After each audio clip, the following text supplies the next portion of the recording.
कहते हैं एक माँ अपने बच्चे को अंधेरे में टटोलकर भी पहचान लेती है, लेकिन बॉबी डनबर के केस में ये बात गलत साबित होती है।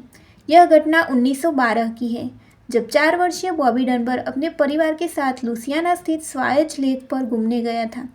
बॉबी यहाँ से अचानक ही गायब हो गया। उसे हर तरफ खोजा गया। पुलिस में रिपोर्ट दर्ज कराई गई, लेकिन उसका कहीं अता पता नहीं चला। इस घटना के लगभग 8 महीने बाद पुलिस ने मिसिसिपी से बॉबी को बरामद किया। बॉबी किसी विलियम वॉल्टर्स नामक व्यक्ति के साथ था।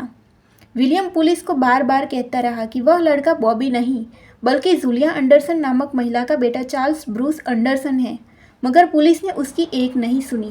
खैर, पुलिस ने भले विलियम्स की नहीं सुनी, लेकिन बॉबी के माता पिता तो ये पहचान ही सकते थे कि वो उनका बेटा नहीं है।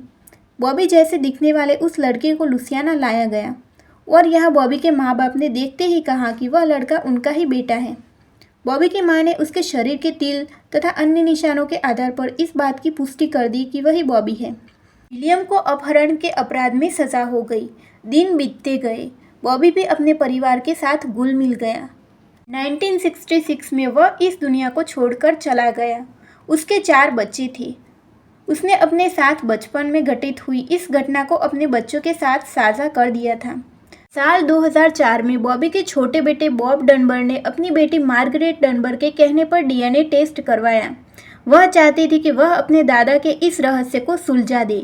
उसने अपने पिता के डीएनए को उसके चचेरे भाई यानी बॉबी डनबर के छोटे भाई के बेटे के साथ मैच करवाया। लेकिन हैरान करने वाली बात ये थी कि बॉबी के बेटे का डीएनए उसके किसी चचेरे भाई बहन से मैच ना हुआ। मतलब कि इतने सालों तक जिसे बॉबी डनबर समझा गया, वो असल में ब्रूस एंडरसन था। इसके साथ ही विलियम को उस अपराध की सज़ा भुगतनी पड़ी जो उसने किया ही नहीं था। अब सवाल ये था कि अगर ये ब्रूस था तो फिर बॉबी का क्या हुआ। अफवाह यहाँ तक थी कि बॉबी के माता पिता ने ही बॉबी को मार दिया तथा बचने के लिए किसी अन्य बच्चे को अपना बच्चा बना लिया। वहीं मार्गरेट ये मानती थी कि बॉबी उस दिन तालाब में गिर गया या फिर किसी जंगली जानवर का शिकार हो गया। जो भी हो, लेकिन यहाँ सिर्फ अफवाहें ही हैं।